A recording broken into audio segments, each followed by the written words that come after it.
Bonjour à tous, bienvenue sur Bel Air Sculpture, la chaîne qui brise le roc, et nous allons briser le roc par rapport à l'actualité dans le monde du message de William Branham.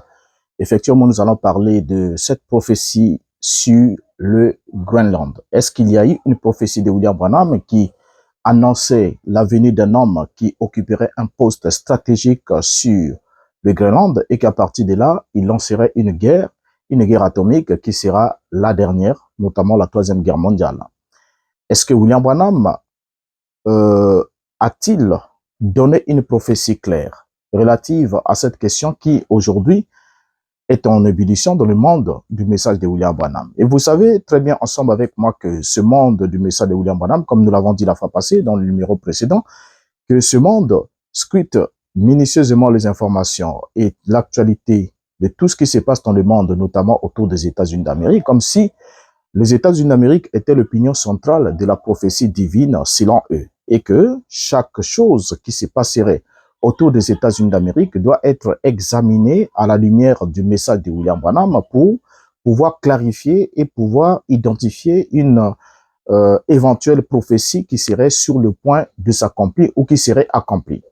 Et ça, j'ai toujours compris que, vous allez découvrir aussi ensemble avec moi, j'ai toujours compris que c'est en quête de la confirmation de William Branham en qualité de prophète, parce que cela fait des années que j'ai lancé un défi dans le monde du message de William Branham, qu'on me présente ne fût-ce qu'une seule prophétie de William Branham, qui a été annoncée avant les faits et qui s'est réalisée selon les descriptions ou les détails énoncés dans la prophétie.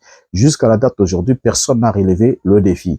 Et tout ce qu'on peut nous présenter comme prophétie, c'est des prophéties après coup, c'est-à-dire des choses que Branham vient vous dire des années plus tard pour vous dire, écoutez, en telle année, en l'an 33, j'avais vu telle chose, j'avais annoncé telle chose, mais pendant qu'il nous en parle, nous sommes déjà au-delà de l'accomplissement de ces dits éléments. Et pire encore, dans certains cas, il est arrivé même à récupérer faussement des prophéties après coup, parce que quand vous regardez parmi les 7 visions, il y a une vision qu'il avait retirée lorsqu'il a fait les mises à jour de ces 7 visions.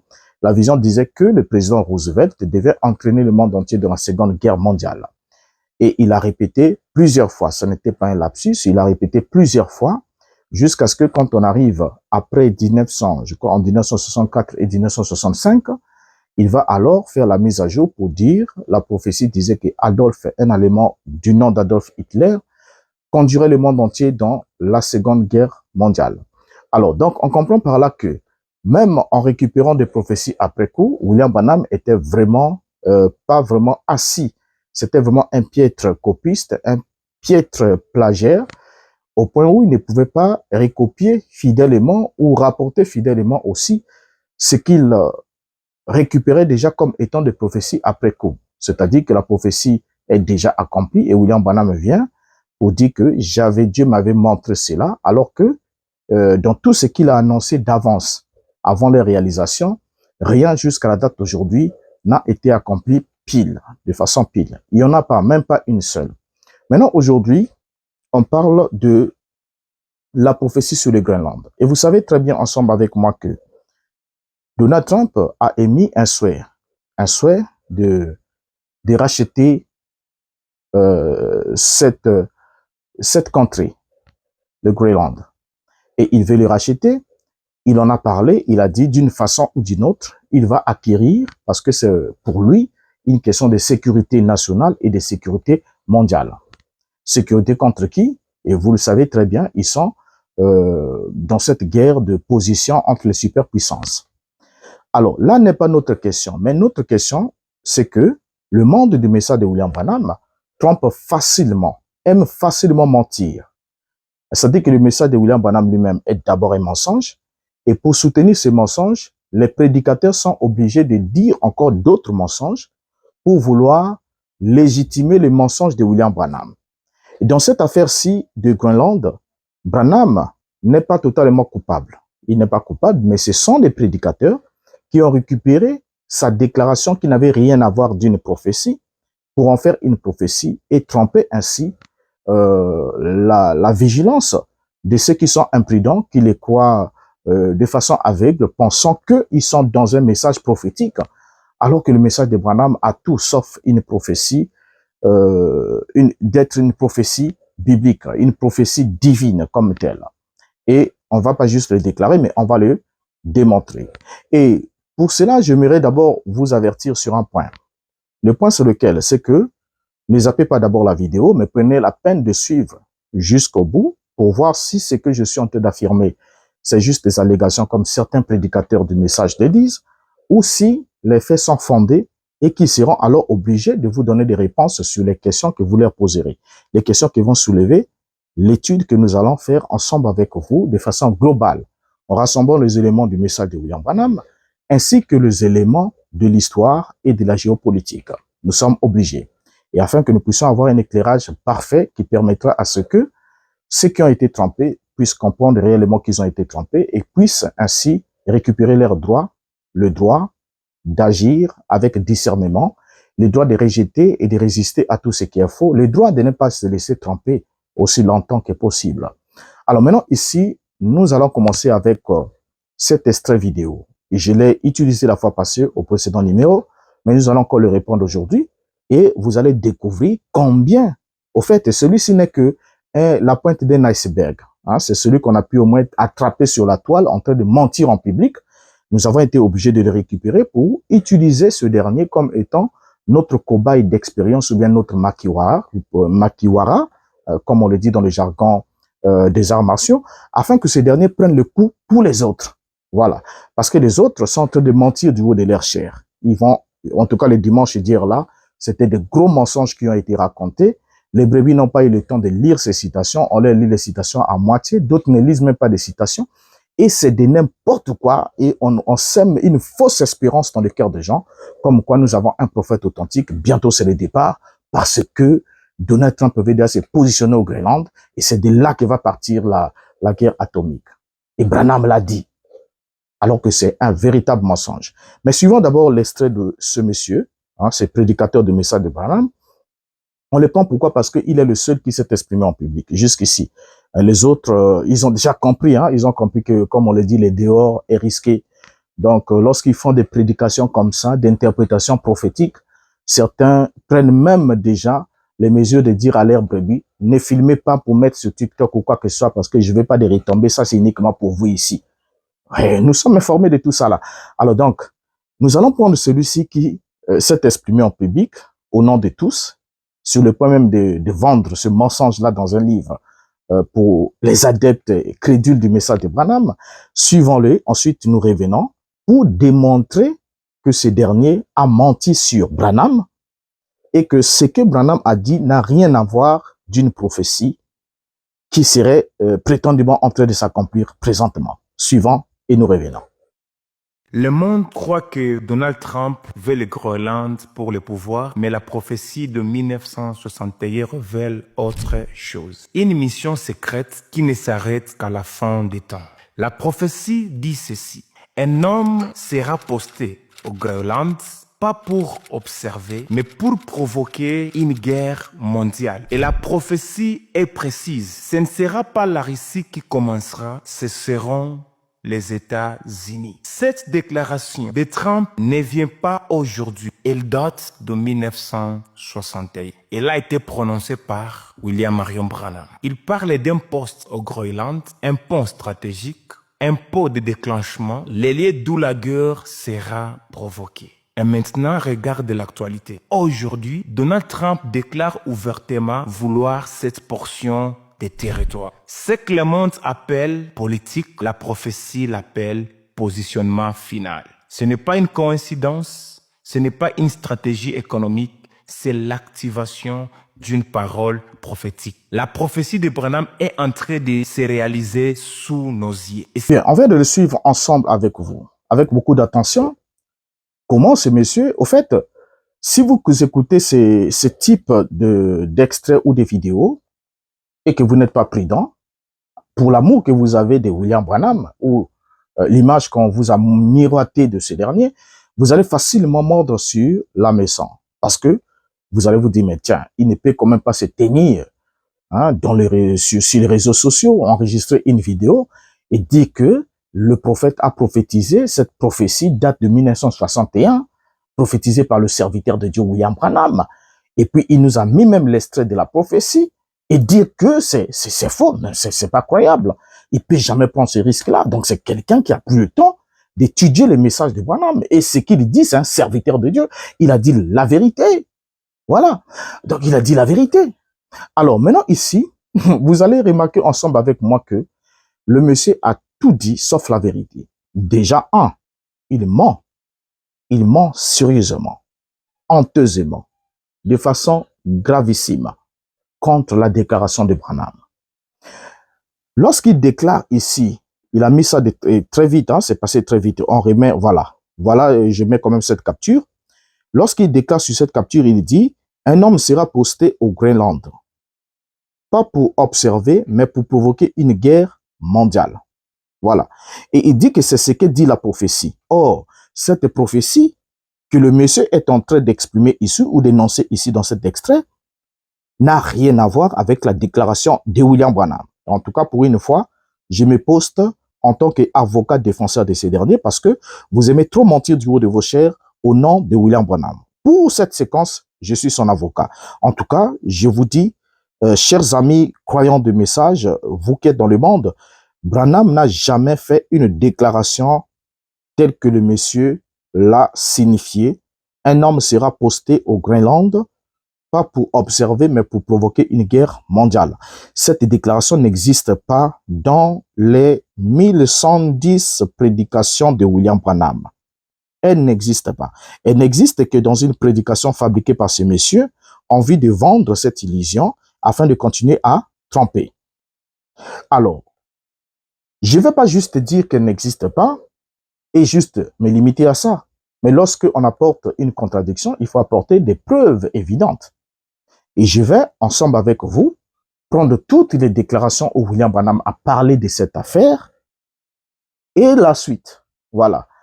Et la suite de ce que Branham a dit, ensuite, examiner le contexte géopolitique de cette époque pour comprendre exactement qu'est-ce qui s'est passé et comprendre la déclaration de William Branham que ce monsieur a très mal compris.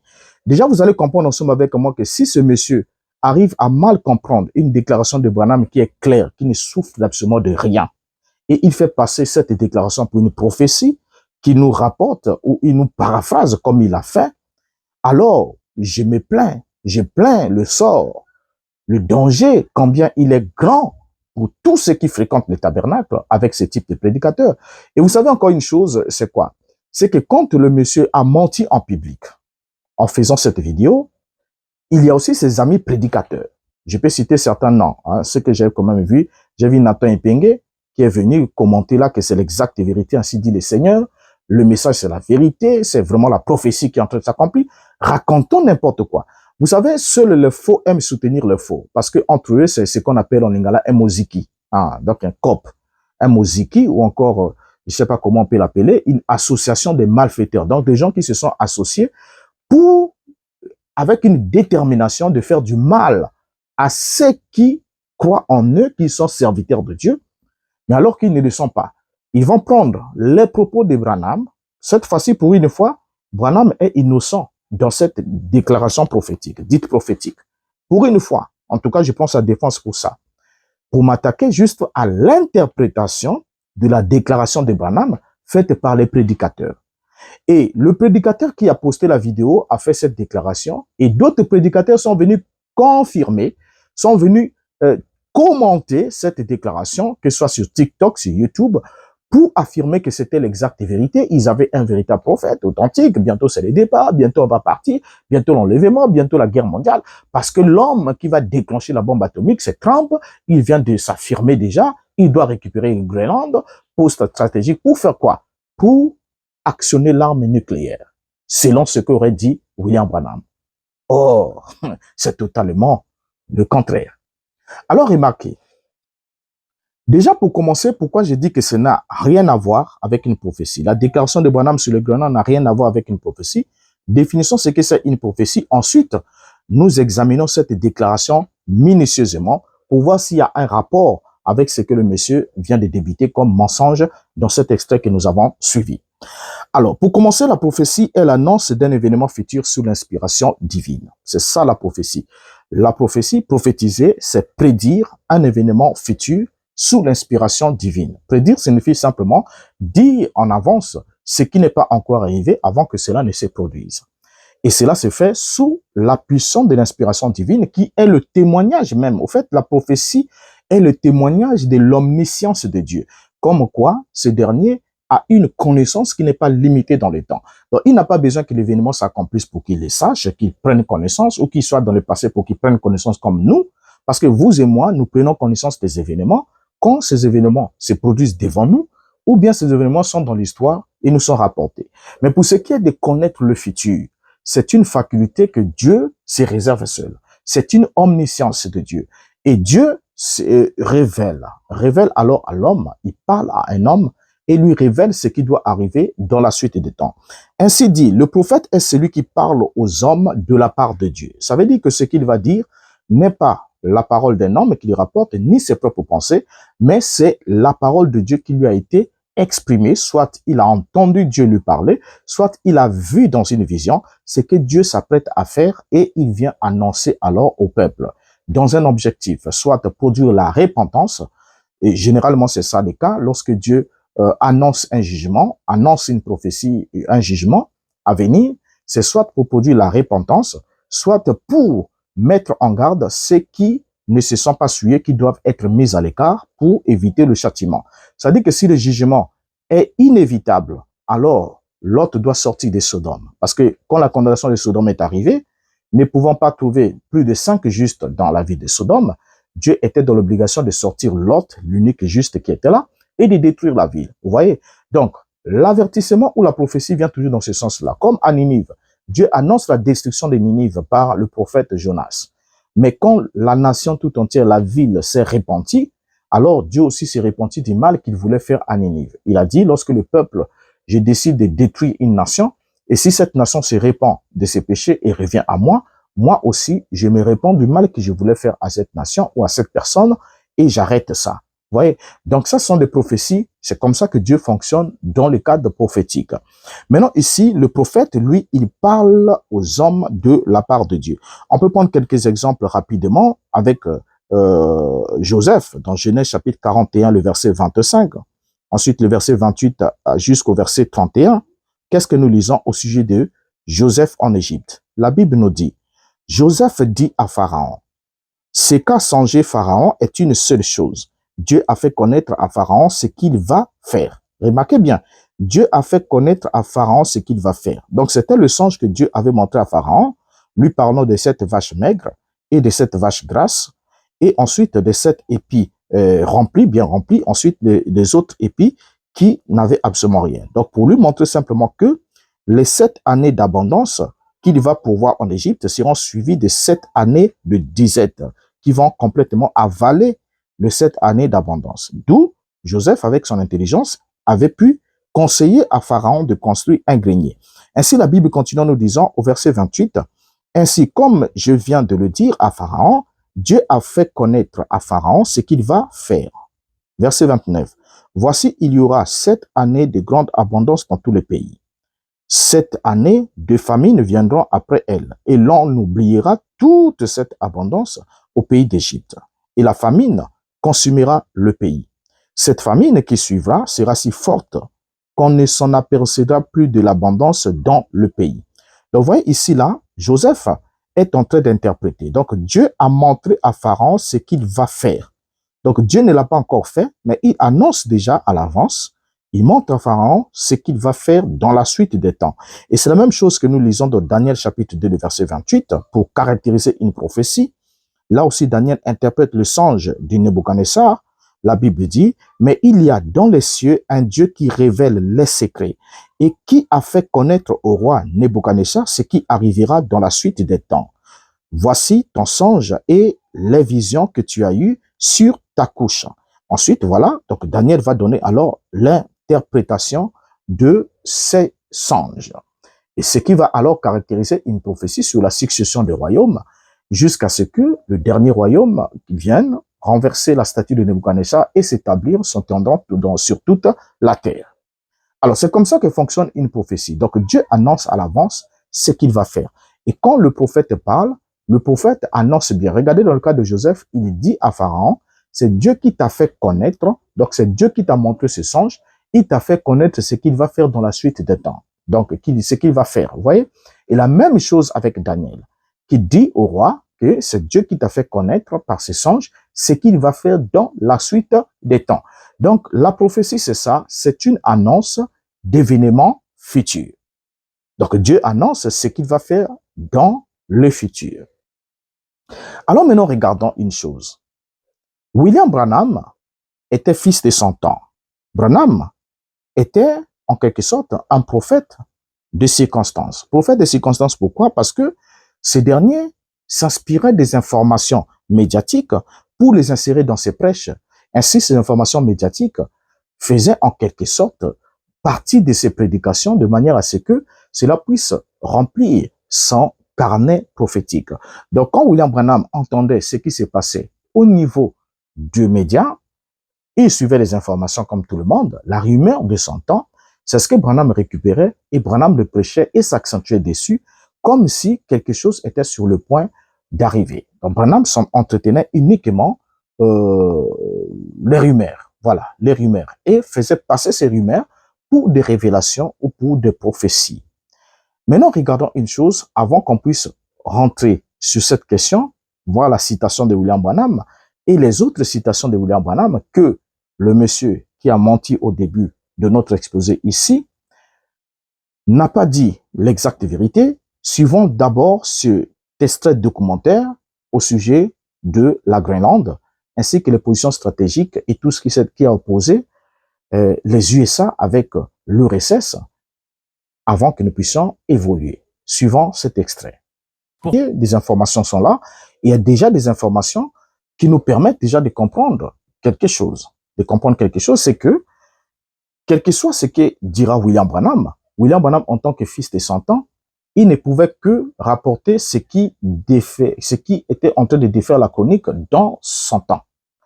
Donc, ce que Branham va nous dire ne sera pas le produit d'une révélation ou d'une inspiration divine, mais ce serait ce que tout le peuple américain connaissait et redoutait. Nous étions là, en pleine guerre froide.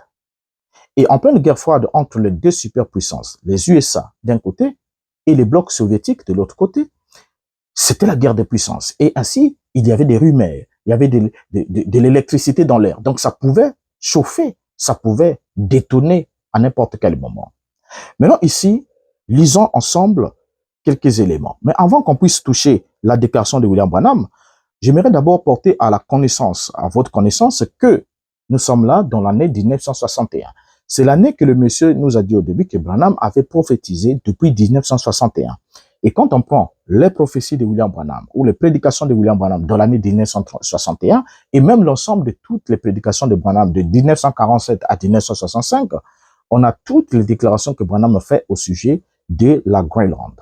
Et Branham n'en a parlé que dans au moins 5 ou 6 occurrences dans tout son message. Vous voyez?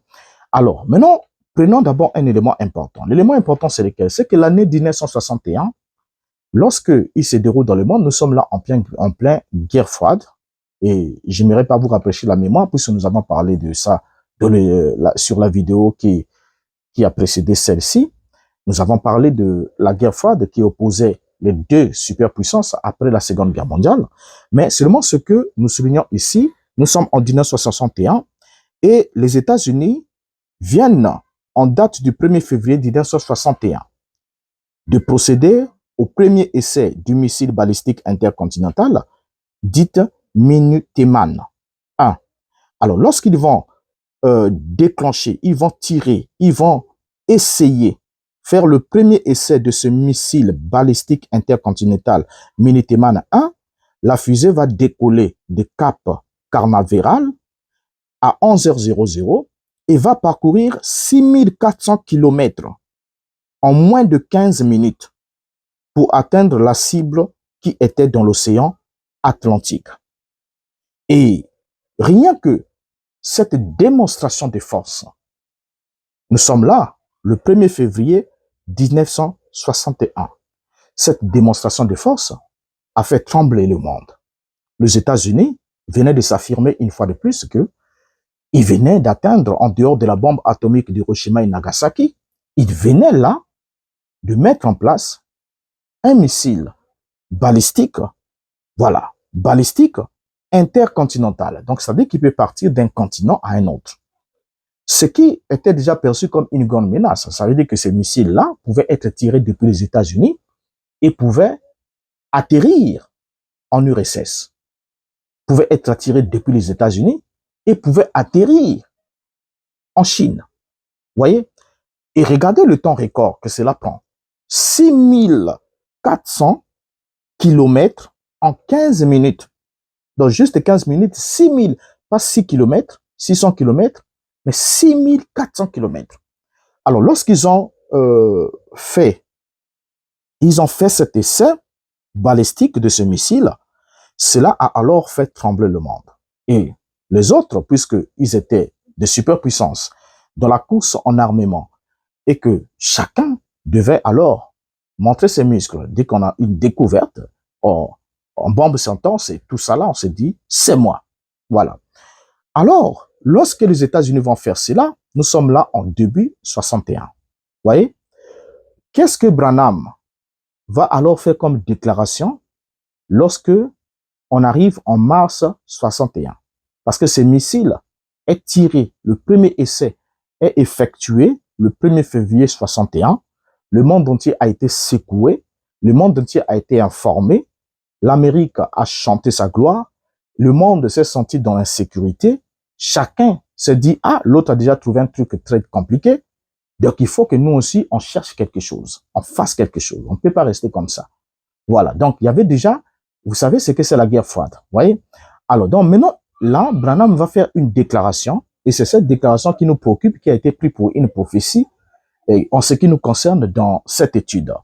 Qu'est-ce que Branham va dire dans la prédication? Un sang incertain, prêché le 15 mars 61. Prêché le 15 mars 61, au paragraphe 24 jusqu'au paragraphe 25. Nous commençons là. Branham dit, pour vous donner un peu de contexte, je me permets d'attirer votre attention sur la première épître aux Corinthiens, chapitre 14, verset 8.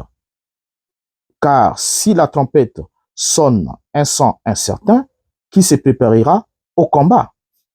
Verset 25. Nous vivons à une époque incertaine. Presque tout ce qui nous entoure aujourd'hui est incertain. Nous vivons à une époque où il semble impossible de trouver la moindre certitude. Notre sécurité nationale, très incertaine, en est la raison et c'est pourquoi nous, enfin, toute la sécurité internationale, car nous sommes à la fin d'une ère. Donc là, Branham vient d'affirmer que notre sécurité nationale est très incertaine et la raison pour laquelle notre sécurité nationale est très incertaine, c'est parce que nous sommes à la fin de l'ère. Voilà. Donc Branham va alors continuer, toujours dans le même message, il va dire au paragraphe 26 jusqu'au paragraphe 27 ce qui suit. Il y a quelques jours, en Californie, un message a été transmis. Lorsqu'un frère baptiste est venu me serrer la main, après la réunion des hommes d'affaires au petit déjeuner de la cafétéria Clinton, il s'agissait, je crois, du frère de Marilyn Monroe, la star de cinéma. Il est baptiste et lorsqu'il a commencé à me serrer la main, il s'est mis à parler en langue inconnue. Une femme de Louisiane, présente par hasard, comprenait le français et a dit « Ce garçon parlait français ». Il a dit « Je ne connais pas un mot de français ». Paragraphe 27. Et puis lorsqu'elle a retranscrit ses propos, l'interprète de l'ONU était présent et s'est approché de la dame et des hommes d'affaires en disant « La dame a parfaitement interprété.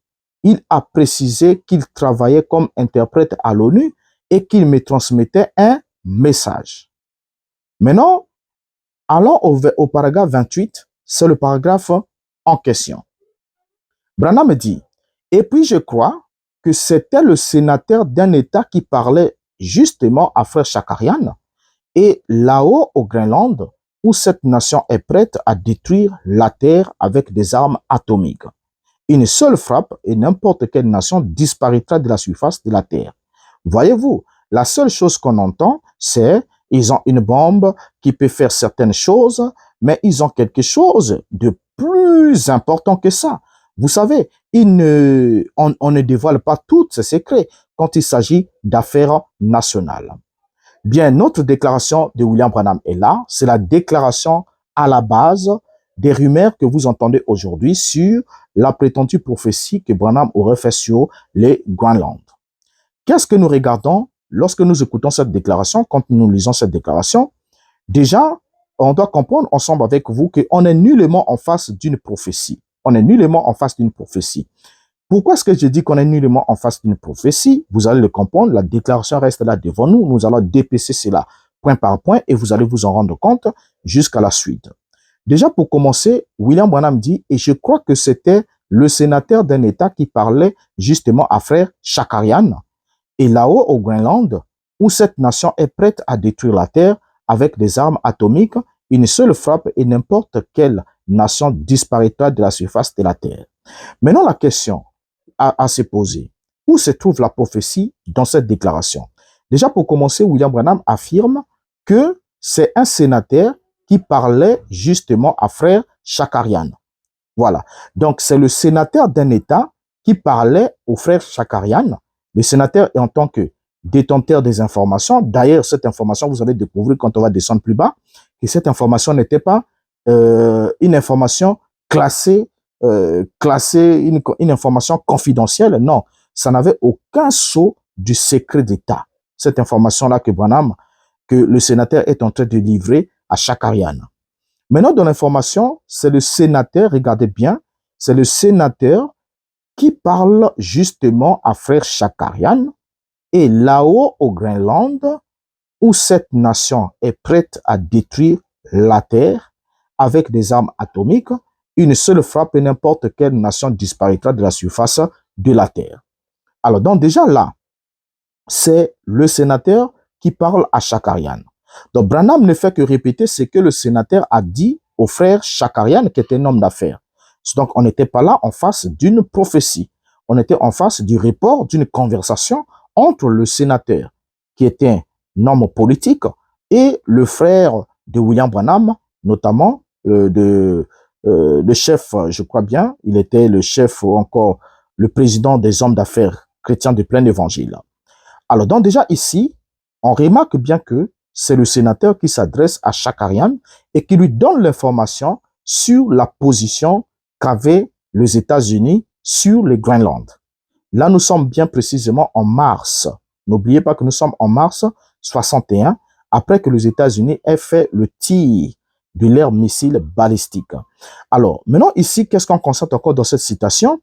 On constate qu'il n'y a pas le marqueur prophétique habituel, relative, annonçant, montrant qu'on est en face d'une prophétie. C'est-à-dire, il n'y a pas d'ainsi dit le Seigneur, mais juste de bouche à l'oreille. Vous voyez?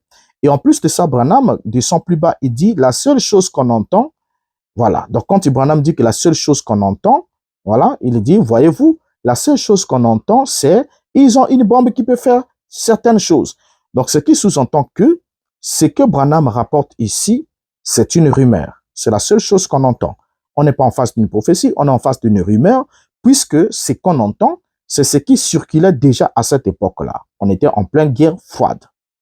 Alors donc, ce n'était pas une prophétie divine, mais c'était une conversation politique que les adeptes de William Branham veulent transformer en révélation, faussement, de façon vraiment très malhonnête.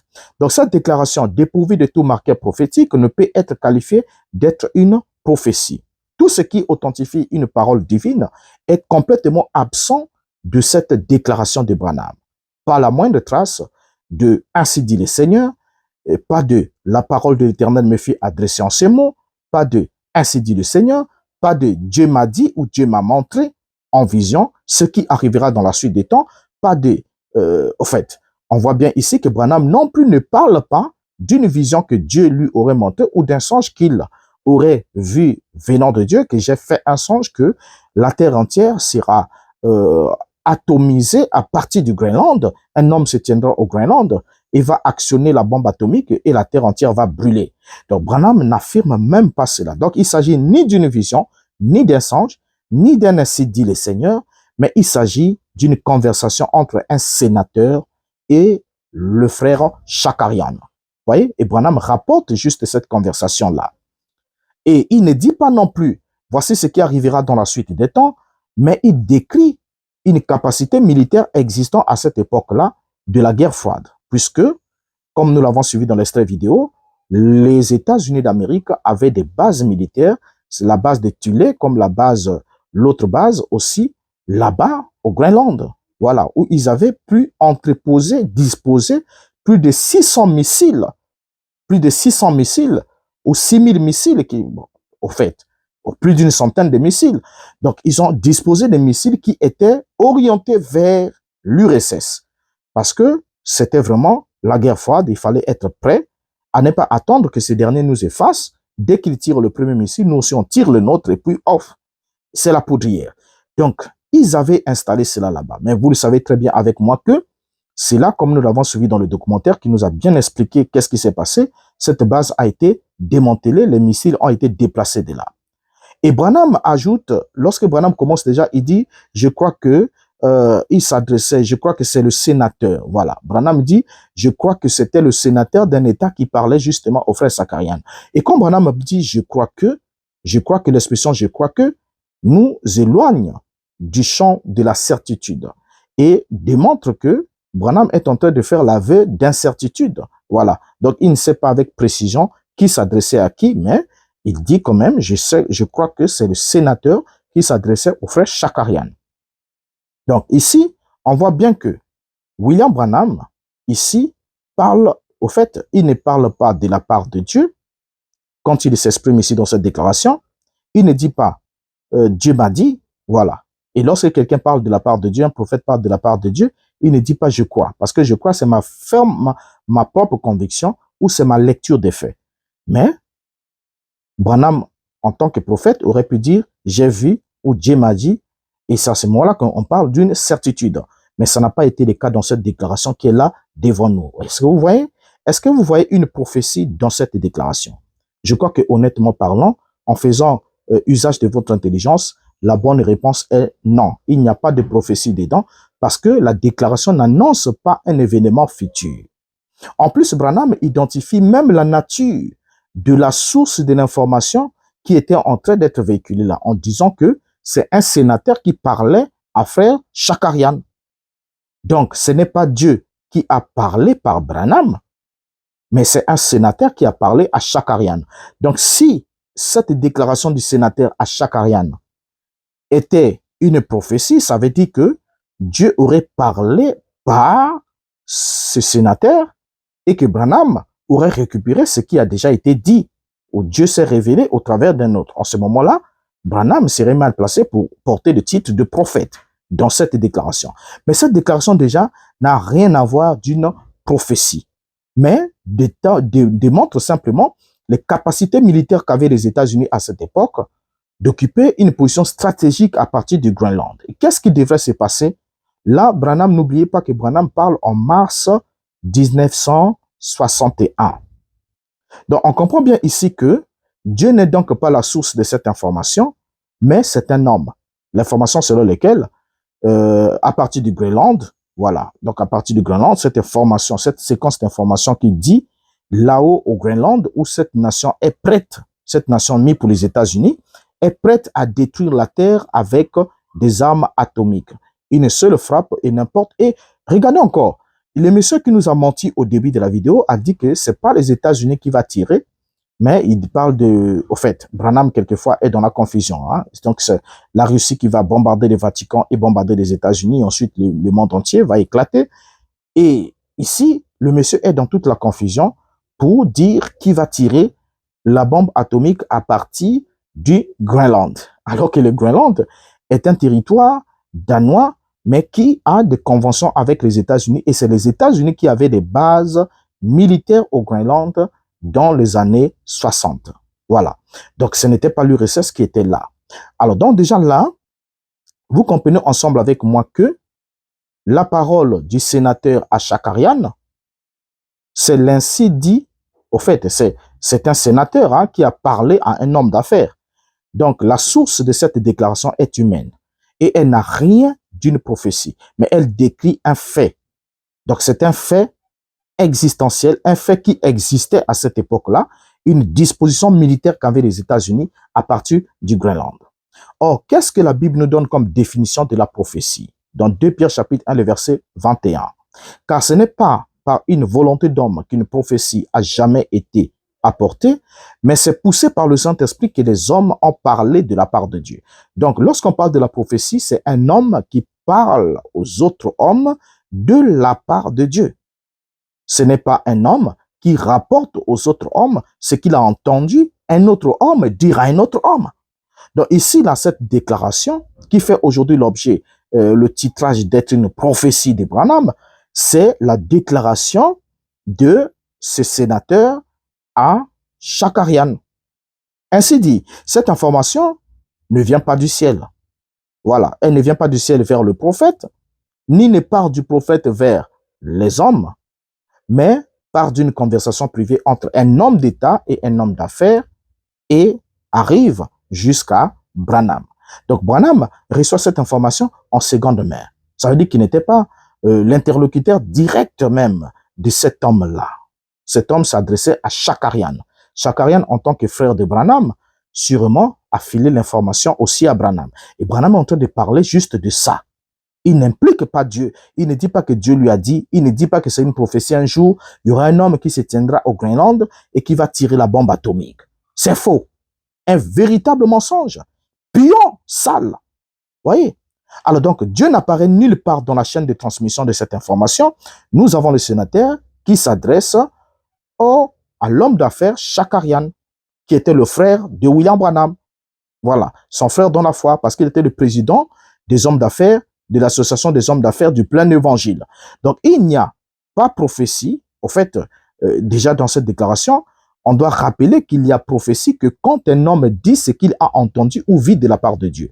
Donc, lorsque un homme dit ce qu'il a entendu ou ce qu'il a vu de la part de Dieu, c'est à ce moment-là qu'on dit qu'il y a une prophétie. Mais si un homme rapporte ce qu'un autre homme disait à un autre homme, et en plus de ça, n'annonce pas un événement futur, mais rappelle, est en train de décrire un fait réel, présent, ça n'a rien à voir avec une prophétie. Pourquoi aujourd'hui on s'agite si Donald Trump parle de Groenland, que les gens s'agitent pour aller prendre une déclaration qui n'a rien d'une prophétie, pour vouloir lui donner l'étiquette d'une prophétie. Donc, c'est-à-dire réinterpréter une déclaration qui n'était pas une prophétie pour en faire une prophétie et tromper la crédulité ou la vigilance de ceux qui sont imprudents, qu'ils veulent, pour leur intérêt bien sûr, financier, garder captive dans le mensonge de Branham.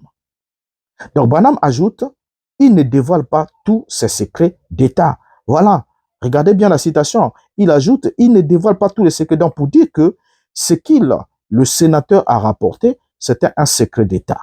On ne dévoile pas tous ses secrets quand il s'agit d'affaires nationales.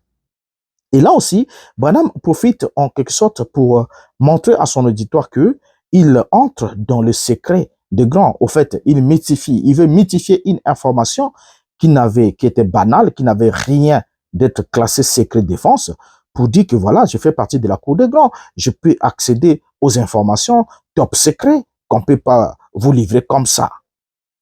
Voyez?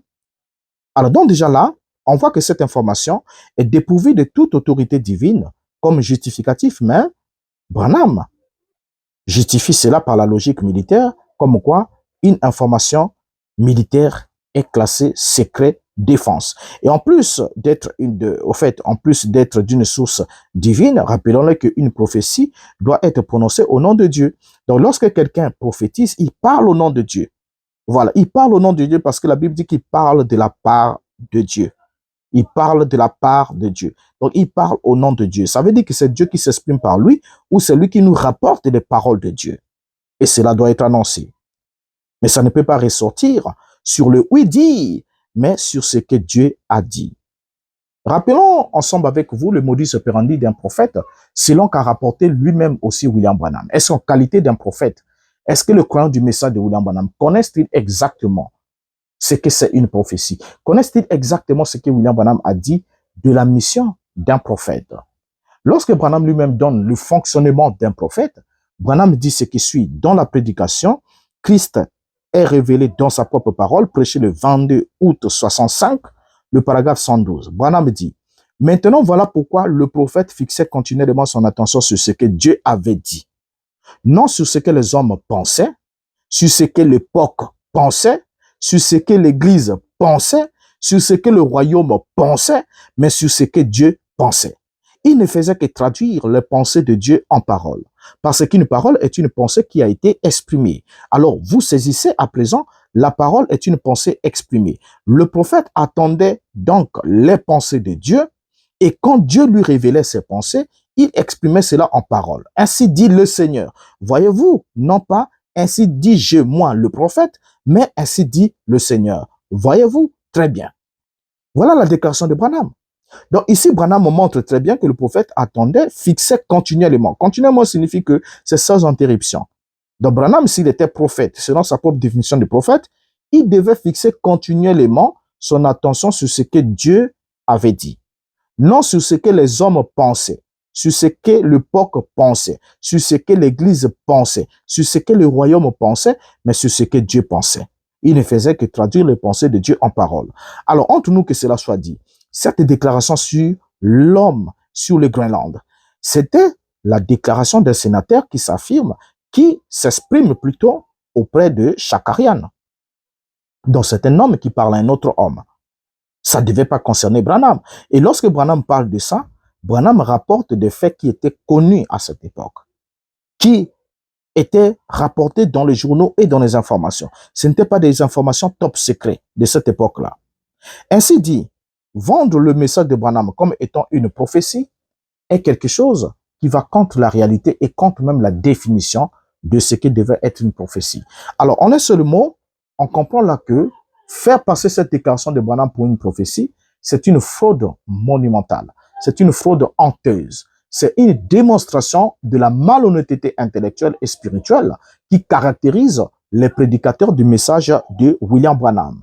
On ne peut pas prendre une rumeur existante et lui dire pour le faire évoluer et en transformer cela en une prophétie. Même si Branham vous a enseigné que vous devez prendre les anciennes prophéties, faire les mises à jour, c'est-à-dire pour les adapter aux réalités actuelles des événements afin de pouvoir trouver, interpréter les événements dans cela. Donc, c'est comme si vous avez des prophéties à blanc comme un chèque à blanc que vous êtes tenu de remplir le contenu chaque fois que vous voyez un événement se produire dans le monde. C'est comme ça que vous avez très vite couru avec l'affaire du pape prétendu américain, mais lorsqu'on regarde, que ce soit les tenants et les aboutissants, depuis l'origine de cette déclaration jusqu'à à l'accomplissement de cette déclaration, on n'a rien d'une prophétie d'Abraham. Et en plus de ça, aujourd'hui, le pape est là, depuis qu'il est là, il ne va même pas dans le sens de ce que vous attendez de lui.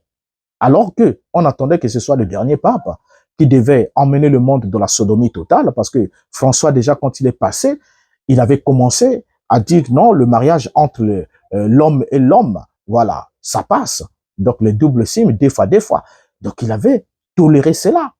Mais celui qui est arrivé, étant le dernier pape américain de la prophétie de Branham, il devait en quelque sorte, pour aller encore dans le même sens, voilà, soutenir la même chose.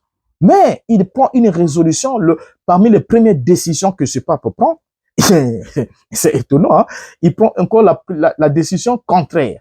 Il dit, Dieu a créé l'homme et la femme. Le mariage, c'est entre un homme et une femme. Pas question de mariage homme-homme, femme-femme. Voilà. Donc, il se lève farouchement contre cela. Mais alors qu'il était censé être le pape de la prophétie, le pape sodomite, qui devait attirer le jugement de Dieu sur la terre. Donc, le monsieur va pratiquement au contresens des attentes des branhamistes. Mais là n'est pas notre problème, parce qu'on n'est pas à son sujet. On reviendra dans un numéro. Si vous le souhaitez, vous mettez votre avis en commentaire. Nous allons répondre la prophétie du pape et vous expliquer tous les tenants aboutissants pourquoi il n'y a jamais eu prophétie et aucun accomplissement. Donc, jusqu'ici, zéro prophétie annoncée par Branham avant les faits qui serait accomplie. Maintenant, évoluons avant de chuter sur notre question, notre sujet. Lorsque nous voyons ici, on se rend compte que nos amis disent, écoutez, il y avait un fameux bouton de l'impact fatal, et ces fameux boutons de l'impact fatal, laissez-moi vous dire que ce bouton à partir de Groenland qui sera appuyé, au fait, le fameux bouton de l'impact fatal, ça n'a jamais été une prophétie. C'était une rumeur. Et d'abord, d'ailleurs, avant que Branham en parle, il y avait même un film qui a été tourné avec ce titre. le bouton fatal, le bouton de l'impact final. Donc, c'était des informations qui couraient à cette époque-là. Donc, il n'y avait rien de prophétie, rien qui puisse faire l'objet d'une révélation, mais c'était juste l'entretien des rumeurs. Alors, Branham a parlé du Groenland. Ça, c'est vrai. Il parle du Groenland comme nous l'avons suivi, n'est-ce pas? Rapportant l'information, la conversation entre le sénateur et son frère Shakarian. Branham parle du Groenland, mais l'interprétation que le prédicateur du message de Branham font de cette déclaration, c'est transformer une rumeur de oui dire en une prophétie mensongère en vue d'insulter de façon puante, bien sûr, l'intelligence de ceux à qui on vend ces illusions. Donc, non seulement ils vous vendent de n'importe quoi, donc des illusions, mais ils se permettent d'aller encore plus loin, d'insulter votre intelligence. Au fait, ils vous vendent ce qui ne vous sera pas utile, mais en plus de ça, ils vous insultent pendant qu'ils vous vendent cela. C'est ça qu'on appelle insulter l'intelligence de ces oreilles. Maintenant, remarquez une chose. Lorsque Branham dit qu'à partir du Groenland, voilà, cet homme, à partir du Groenland, voilà, pouvait activer ou pouvait tirer le levier qui devait entraîner la destruction du monde. Il parle d'un fait qui s'est produit, qui faisait partie du passé. Il n'utilise pas une expression future. Et en plus de ça, il va nous démontrer lui-même. Parce qu'il y a une suite à cette déclaration que les prédicateurs, dans le message, n'aiment pas vous lire, mais on sera obligé de vous les lire, et même dans d'autres brochures, où Branham parle de la même chose pour que vous compreniez le contexte dans lequel s'est exprimé Branham. Et que dans l'esprit de Branham, ce n'était pas une prophétie. Voilà la vérité. Dans l'esprit de Branham, ce n'était pas une prophétie. Et je crois que de l'autre côté, il a même honte de voir comment vous vous battez pour vouloir le légitimer prophète en prenant une déclaration qui n'avait rien à voir avec une prophétie et en mettant ça dans la bouche de Branham comme si c'est Dieu qui a mis ça dans sa bouche pour en faire un ainsi dit le Seigneur. Parce que la prophétie, c'est l'ainsi dit le Seigneur. Donc ce qui n'est pas un ainsi dit le Seigneur n'est pas une prophétie. Il rapporte une conversation entre deux personnes. Ça n'a aucun rapport. Vous voyez un peu? Alors donc déjà là, on comprend que nous en face d'une fraude intellectuelle et spirituelle destinée à construire en quelque sorte la mythologie autour d'un homme pour renforcer juste son autorité afin que ce dernier soit la marque de fabrique qui va permettre à ces spoliaires de continuer à vous spolier au nom prétendument du concept message du temps de la fin. Alors que vous êtes là avec votre intelligence, bien qu'ils l'ont insulté, mais vous êtes en train de prendre conscience que, au fait, si la déclaration n'est que celle-ci, où est la prophétie? Voilà la bonne question. Déjà là, quand vous avez ce type de questions, c'est la montre que Dieu est en train de vous ouvrir la voie. Parce que si la déclaration n'est que celle-là, où est la prophétie dans cette déclaration? Est-ce que Mbouta est en train d'insulter Branham? Non, on ne l'insulte pas, mais on rapporte des vérités, des faits, démontrant comment non seulement Branham lui-même était en erreur sur toute la file de son message, mais aussi ceux qui ont voulu interpréter, soutenir son message, ont commis doublement encore, c'est-à-dire qu'ils prennent, au fait, ils créent un trou pour vouloir cacher un autre. C'est ça. Vous voyez? Alors donc, un vrai prophète, lorsqu'il parle, il parle au nom du Seigneur, mais Branham ici rapporte ce qu'un sénateur a dit à un frère. Échec total. Ainsi dit, la prophétie comme telle doit être de source divine. En d'autres termes, doit être le produit d'une inspiration divine. Donc, une véritable prophétie provient de Dieu et n'est pas l'expression d'une pensée humaine. C'est pas un homme qui parle à un autre, ensuite vous récupérez, vous dites, c'est une prophétie. Et en plus, j'aimerais vous mettre en défi, hein. Écrivez à ce prédicateur-là. Dites-lui de vous donner la citation où Branham a dit ce qu'il a dit dans le mensonge-là. Et ensuite, mettez-nous ça en commentaire. Nous voulons lire cette citation-là. Mettez-la en commentaire. Et tant, aussi longtemps qu'il ne va pas vous pouvoir cette citation, comprenez alors dans quoi est-ce qu'on est en train de vous emmener. Ça veut dire que dans beaucoup de choses qu'on vous a racontées, c'est de n'importe quoi. Ce qui fait que ils sont devenus très prudents, ils ne veulent plus parler trop sur la toile, parce que dès qu'ils parlent sur la toile, nous récupérons une fausse information, déformée, nous disons la vérité, nous recadrons, afin d'aider des âmes qui ne sont pas destinées à périr dans le mensonge de Branham, à retrouver le chemin de la vie. Mais ceux qui sont imbus d'eux-mêmes, remplis d'orgueil. Voilà, ne voulant pas essayer un peu d'entrer en eux-mêmes et de réfléchir à leur voie, ils continueront jusqu'à la perdition. Qu'on le veuille pas, il y a deux destinations et chacune de ces destinations aura toujours des candidats. Alors maintenant ici, quand nous finissons avec le paragraphe 28, je vous souligne aussi pour ceux qui semblaient être embrouillés pour le paragraphe, je suis dans la version du Voice of God Recording. Voilà. Donc l'autre version où c'est le paragraphe 20, c'est la version Shekinah et puis la version de Church Age Message. Et là-bas aussi, je crois que c'est au 20e paragraphe là-bas aussi, sauf erreur. Mais ici, je suis dans la version, comme je l'ai mis, avec les sources de référence. Nous sommes dans la version de Voice of God Recording. Donc là-bas, c'est même la source la plus sûre. J'ai préféré prendre cette version-là pour traiter de cette question. Maintenant, au paragraphe 29, Branham continue et dit, « Et cet homme devrait venir à Miami en juillet où j'avais une réunion à Miami, en Floride. Un missile a percé l'écran et quelque chose s'est coincé dedans.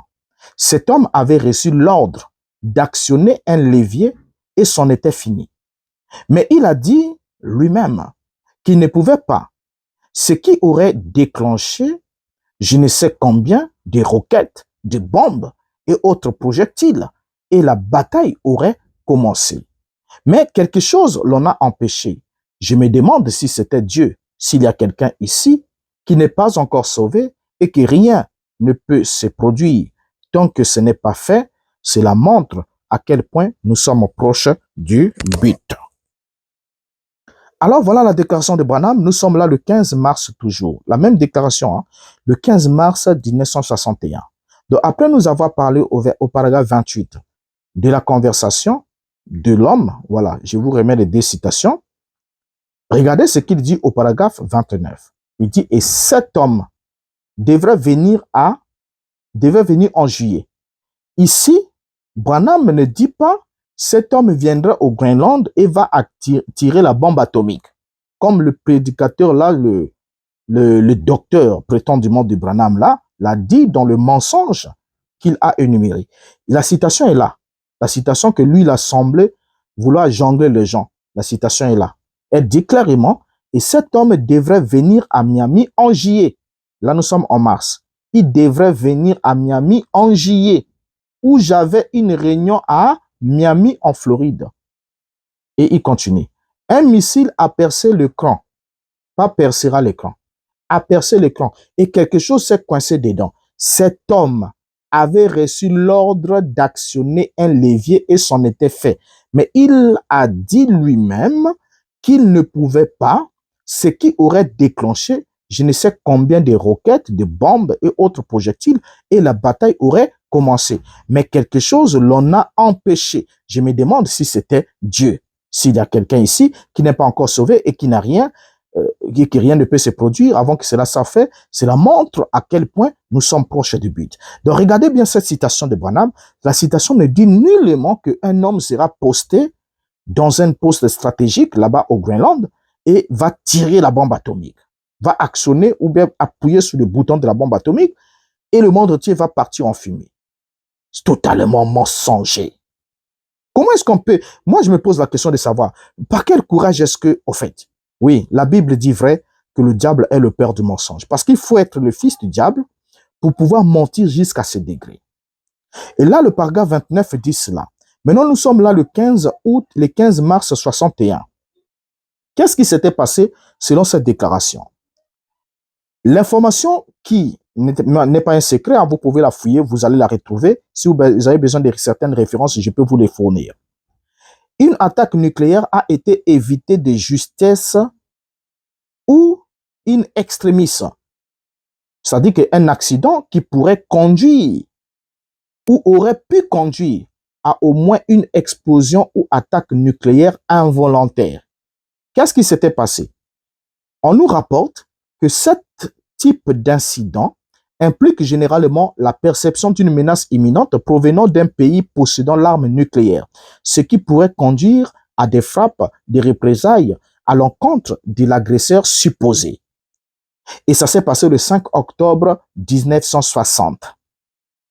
Qu'est-ce qui s'est passé le 5 octobre 1960? Donc, ce que Branham rapporte là, que lorsque Branham dit, il dit que cet homme devrait venir à Miami en juillet, où j'avais une réunion à Miami, en Floride. Un missile a percé l'écran et quelque chose s'est coincé dedans. Cet homme avait reçu l'ordre d'actionner un levier et c'en était fini.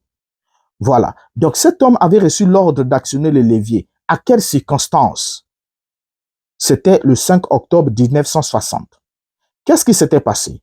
L'équipement radar nouvellement installé de la base aérienne de Thule au Groenland a interprété à tort un lever de lune sur la Norvège comme étant un lancement massif de missiles soviétiques. Donc, quand la lune était en train de se lever depuis la Norvège, ces nouveaux radars qu'on venait à peine d'installer ont mal interprété le lever de la lune. Donc, ils ont vu le lever de la lune comme si c'était un amas de missiles tirés depuis l'Union soviétique en direction des États-Unis. Vous voyez? Et lorsqu'ils ont vu cela, c'est l'appareil, parce qu'on nous dit bien que l'équipement radar nouvellement installé de la base aérienne de Thule au Groenland a interprété à tort un lever de lune sur la Norvège comme un lancement massif de missiles soviétiques. Maintenant, après avoir reçu un rapport de la prétendue attaque, le NORAD s'est placé en alerte générale. Cependant, l'authenticité de cette attaque a été mise en doute car le dirigeant soviétique Nikita Khrouchtchev était présent en New York en tant que chef de la délégation de l'URSS aux Nations Unies. Alors, donc, voyez un peu. Donc, du coup, lorsque les appareils, les radars, leur interprètent le lever d'une lune comme étant l'ensemble des missiles venant de l'Union soviétique en direction des États-Unis, alors il y a eu l'alerte générale. Il fallait maintenant contre-attaquer, riposter. Donc, ils auraient pu envoyer tous les missiles qu'ils avaient, atomiques, sur l'URSS, comme quoi répondre aux représailles. Vous voyez, des missiles soviétiques. Mais alors que ce n'était pas les missiles soviétiques. Et ce qui les a sauvés, c'est parce que ils se sont dit non, cette attaque ne peut pas être authentique parce que les dirigeants soviétiques Nikita Khrouchtchev étaient présents à New York. Donc, ils ne pouvaient pas être à New York et donner l'ordre à la Russie de bombarder les territoires américains alors que lui-même s'y trouve. Et c'est ça qui avait sauvé le monde de cet incident. Donc, l'affaire que Branham rapporte ici, que l'homme, là, il était sur l'hésitation sur appuyer le bouton, n'est pas appuyé, c'était à cette occasion-là. Et Branham va encore souligner cela, la même chose. Il va maintenant le dire, cette fois-ci dans la prédication Abraham et sa postérité après lui. Prêché le 23 avril 61, le paragraphe 190, Branham dit, « Venez avec nous à Miami, où l'homme qui, là-bas au Groenland, la main levée, prêt à déclencher des bombes atomiques capables de détruire la moitié de la Terre, a tremblé et s'est converti au christianisme, prendra la parole. Quand il a aperçu un missile sur un écran et qu'ils ont cru que c'était la Russie qui lançait une attaque, nous sommes prêts, nous aussi, et aux autres nations le sont également. Castro là-bas n'était qu'une marionnette jouant la comédie pour que la Russie puisse s'approcher suffisamment et lancer ses missiles atomiques. Voilà, c'est juste sous notre nez. Qu'est-ce qu'on lit ici ensemble? Venez avec nous à Miami, où l'homme qui est là-bas au Groenland, la main levée, prêt à déclencher des bombes atomiques. Voilà aussi l'une des citations qui a trompé notre monsieur. Donc sûrement, c'est ici qu'il avait mal compris aussi. Où l'homme qui est là-bas au Groenland, la main levée, prête à déclencher. Donc ici, vous remarquez bien que ce n'est pas une prophétie. Branham est en train d'inviter des gens à venir avec eux à Miami pour qu'ils puissent rencontrer l'homme qui, là-bas au Groenland, la main levée, prêt à déclencher des bombes atomiques, capable de détruire la moitié de la Terre, a tremblé et s'est converti au christianisme, prendra la parole. Donc c'est cet homme-là qui prendra la parole. L'homme qui avait hésité, qui avait tremblé. Et Branham continue, dit, quand il a aperçu un missile sur un écran, il n'y avait pas de missile, c'était le lever de la Lune. Ce n'était pas le missile sur l'écran. Donc les radars fraîchement installés, les ont trompés, ils n'ont pas pu bien déchiffrer, interpréter les levées de la Lune, ils ont pris ça pour des missiles. Donc, quand il a aperçu un missile sur l'écran et qu'ils ont cru que c'était la Russie qui lançait une attaque, ils ont cru que c'était la Russie qui lançait une attaque, Branham dit, nous sommes prêts, nous aussi, et d'autres nations le sont également. Vous voyez? Donc, ici, là, c'est l'une des citations aussi que ce monsieur a sûrement faussement compris. Au fait, il découvre même, hein, regardez comment on dit Branham. Branham dit l'homme qui là-bas au Groenland, la main levée, prêt à déclencher des bombes atomiques, capable de détruire la moitié de la Terre, a tremblé et s'est converti au christianisme, prendra la parole. Donc, vous devez venir pour écouter cet homme-là qui prendra la parole. Voilà. Donc, il s'est converti au christianisme. Il prendra la parole. Vous voyez?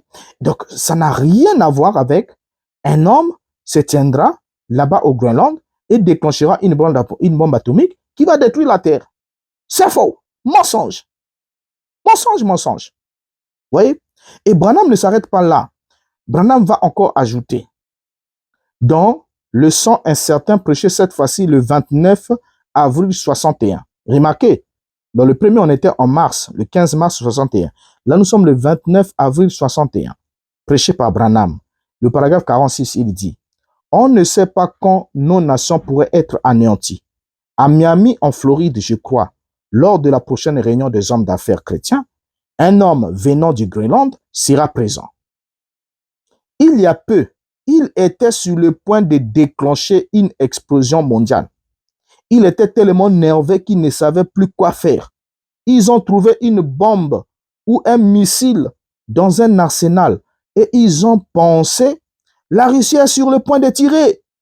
Des missiles sont donc disséminés partout comme une poudrière et tout pourrait exploser à tout moment. Bien, écoutez. Où est-ce qu'il y a la prophétie? C'est la même déclaration, hein? Il s'agit du même homme. Et Branham parle ici au passé, il parle d'un fait qui s'est accompli, que c'est cet homme-là qui de justesse avait hésité d'appuyer sur le bouton, bien qu'il avait reçu l'ordre de riposter immédiatement.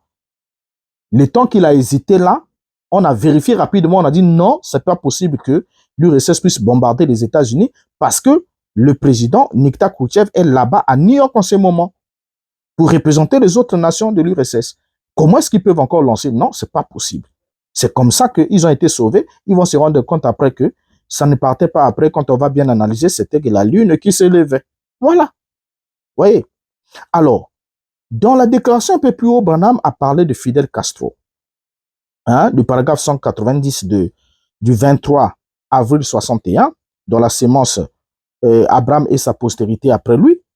Branham dit, Castro là-bas n'était qu'une marionnette jouant la comédie pour que la Russie puisse s'approcher suffisamment et lancer ses missiles atomiques. Voilà, c'est juste sous notre nez. Rappelons-les ensemble que là, Branham parle en avril 61. Mais qu'est-ce qui s'était réellement passé? Vous voyez, donc Branham ici prêche. Il était fils de son temps. Il prêchait selon les actualités, l'évolution des actualités. Il parle ici de Fidel Castro, le guide cubain, qui venait de faire, de renverser le dictateur qui était là et de prendre le pouvoir. Et Branham dit que Castro là-bas n'était qu'une marionnette jouant la comédie pour que la Russie puisse s'approcher suffisamment et lancer ses missiles atomiques. Or, ici, Branham évoque la question de la crise de Cuba. Cette crise de Cuba est partie d'où? Est partie du débarquement raté d'exilés cubains soutenus par les USA dans la baie des Cochons. Là, nous étions en avril 1961. Ce qui avait poussé alors Fidel Castro à se rapprocher de l'URSS, ne prenant plus les États-Unis au sérieux, parce qu'ils ont pris les exilés cubains qui étaient là-bas, ils les ont envahir pour vouloir renverser Fidel Castro. Alors, cette invasion de la baie des Cochons, qui a échoué en avril 1961, était une tentative d'invasion de Cuba, soutenue et dirigée par les États-Unis avec des exilés cubains pour renverser Fidel Castro, et cela avait lamentablement échoué en avril 61. Regardez la date à laquelle Branham prêche et traite Fidel Castro comme il a traité, c'est le 23 avril 61. Comme Branham dit, Castro là-bas n'était qu'une marionnette, jouant la comédie pour que la Russie puisse s'approcher suffisamment et lancer ses missiles atomiques.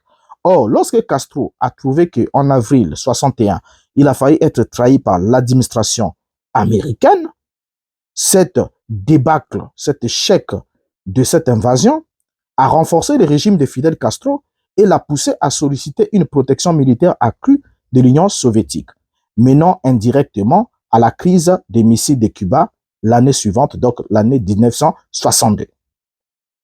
Alors, par la suite, il y va avoir la rencontre entre Kennedy et Khrouchtchev, le nouveau président américain, John Fitzgerald Kennedy, qui va rencontrer le dirigeant soviétique Nikita Khrouchtchev à Vienne en juin 1961, et leur rencontre va juste être autour de la question de Berlin, et ça n'avait pas vraiment, ils n'ont pas pu apaiser leurs tensions, ce qui avait contribué ainsi à la décision soviétique de construire le mur de Berlin. Maintenant, Branham aussi, dans la déclaration de 29 avril 61, a évoqué deux noms. Le nom de Nikita Khrouchtchev et du président Dwight Eisenhower qui avait précédé Kennedy, c'est-à-dire qui était président jusqu'en 1960. Dans le paragraphe 42, Branham nous dit, dans le sang incertain prêché le 29 avril 61, je veux qu'on comprenne quelque chose, là on va chuter là. Branham dit, l'autre jour lors de ces conférences, M. Eisenhower et M. Khrouchtchev se sont rencontrés ici aux États-Unis. Eisenhower représentait les nations occidentales et Khrouchtchev les nations orientales. Et avez-vous remarqué, ils n'ont rien trouvé à se dire qui puisse les faire s'entendre. Khrouchtchev a même enlevé sa chaussure et l'a tapé sur le bureau. Eh bien, ne savez-vous pas que cela correspond exactement à ce qu'a dit le prophète? Savez-vous ce que signifie Khrouchtchev en russe? Cela signifie argile. Savez-vous ce que signifie Eisenhower en anglais? Fer. Fer et argile, l'Est et l'Ouest. Ces deux gros orteils de la vision de Daniel, nous arrivons déjà à la fin, mes amis. Savez-vous que ce que Branham dit ici, c'est un mensonge? Mensonge pourquoi? Parce que si les USA, bien qu'ils ont introduit l'année 1961 avec le lancement de leurs puissants missiles balistiques qui avaient intimidé les autres puissances, notamment, comme nous l'avons dit au début, que les États-Unis avaient procédé au premier essai de missiles balistiques intercontinental, Minuteman premier, et la fusée avait décollé du Cap Canaveral à 11h00 et avait parcouru 6400 km en moins de 15 minutes pour atteindre la cible qui était dans l'océan Atlantique. Mais du côté de l'Union soviétique aussi, l'année 1961 était marquée par deux exploits majeurs, l'un technologique et l'autre militaire. Notamment le 12 avril 1961, Yuri Gagarin devient le premier homme dans l'espace. Et le 12 avril 1961, cette année, c'était effectivement le premier vol spatial habité. Yuri Gagarin, cosmonaute soviétique, avait accompli une rotation autour de la Terre en 108 minutes à bord de Vostok 1er. Vostok 1. Et cet exploit était une humiliation pour les États-Unis en pleine course de l'espace. Et le 30 octobre 1961, l'URSS va à son tour boucler l'année 61 en faisant exploser la Tsar Bomba, la plus puissante arme nucléaire de l'histoire, démontrant une suprématie technologique et militaire écrasante. Ainsi dit, l'explosion de la Tsar Bomba, c'était une bombe à hydrogène de 50 mégatonnes qui était larguée au-dessus de la Nouvelle-Zélande, conçue de manière à transporter, à être 100 mégatonnes ou à être de 100 mégatonnes. Cette démonstration-là de force avait montré combien la puissance nucléaire soviétique était aussi avancée. Donc, c'est ça qui a fait que l'année 61 soit une année de tension, et dès qu'on entre en 62, c'est la crise des missiles de Cuba. Mais ce qui va attirer notre attention pendant que nous chutons, c'est quoi? C'est le fait que William Branham a désigné, dans la citation qu'on vient de lire, Nikita Khrouchtchev et Dwight Eisenhower comme étant les deux orteils de la statue de Nebuchadnezzar. Ce qui sous-entend que ce sont les deux derniers acteurs politiques du monde qui devraient nous conduire à la fin tant évoquée par l'explosion atomique. C'est pas moi qui le dis, mais c'est Branham, puisqu'il a désigné ces deux chefs d'État comme étant les deux orteils. N'oubliez pas que la pierre qui descend de la montagne, dont le songe de Daniel, frappe la statue au pied. Et Branham, c'est pas moi qui va le dire. Il va nous dire dans l'exposé des 7 âges de l'Église, âge de Thyatire, Branham dit: je voudrais vous dire quelque chose au sujet du fer et de l'argile. Vous vous souvenez du jour où Khrouchtchev a enlevé son soulier pour frapper sur la table à l'ONU? Eh bien, il y avait là 5 pays de l'Est et 5 pays de l'Ouest. Khrouchtchev parlait pour l'Est et le président Eisenhower pour l'Ouest. En russe, Khrouchtchev signifie argile. Eisenhower signifie fer. Les deux principaux chefs du monde, les deux gros orteils de pieds de fer et d'argile étaient côte à côte. Nous sommes vraiment à la fin. Et dans la prédication en conférence prêchée le 25 novembre 60, paragraphe 62, Branham ajoute: eh bien, avez-vous remarqué, savez-vous ce que le nom Khrouchtchev signifie en Russie? C'est la poussière de la terre ou l'argile. Il était en tête de ces royaumes. Savez-vous ce que Eisenhower signifie? La tête de ceci, le fer. Le fer et l'argile ne peuvent pas se mélanger. Il a ôté son soulier et il l'a frappé sur le... Il n'y avait pas de mélange. Ils ne peuvent pas se mélanger. Ils ne s'allieront pas l'un à l'autre. Voyez-vous, amis, la chose suivante qui reste, c'est la pierre qui se détache, la venue du Seigneur, pour rouler jusqu'à frapper cette image et l'écraser. L'écraser. Tous ces royaumes seront pulvérisés et s'envoleront comme de la chambre dans l'air en été. Nous sommes au temps de la fin, frères. Ne pouvez-vous pas voir où nous sommes? Donc, voilà Branham, c'est clair.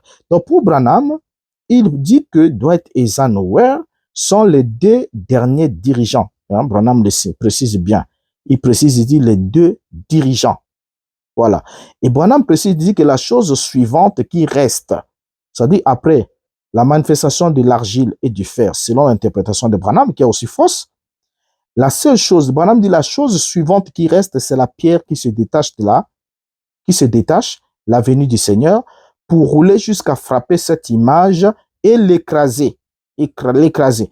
Alors donc, si Branham nous dit que la seule chose qui reste, c'est la pierre qui descend pour frapper cette image, pendant que Dwight Eisenhower et Nikita Khrouchtchev sont les chefs ou les gros orteils de cette statue, la question est, comment est-ce que dans le monde du message, l'on peut attendre qu'une bombe atomique puisse exploser après que Dwight Eisenhower et Khrouchtchev ne sont plus là? Alors que, quand nous lisons ici, on se rend bien compte, selon l'histoire et les faits, Nikita Khrouchtchev et Dwight Eisenhower, présentés par Branham comme étant les deux gros orteils de pied de fer et d'argile de la statue de Nebuchadnezzar, le Daniel chapitre 2, le verset 41, alors Nikita Khrouchtchev et Eisenhower étant décédés depuis plus de 50 ans, quel rapport y a-t-il avec la prophétie là aujourd'hui? Parce que Branham dit la chose suivante, c'est la venue du Seigneur. Voilà, la pierre qui frappe la statue au pied. C'est la venue du Seigneur, la pierre qui frappe la statue et qui la pulvérise.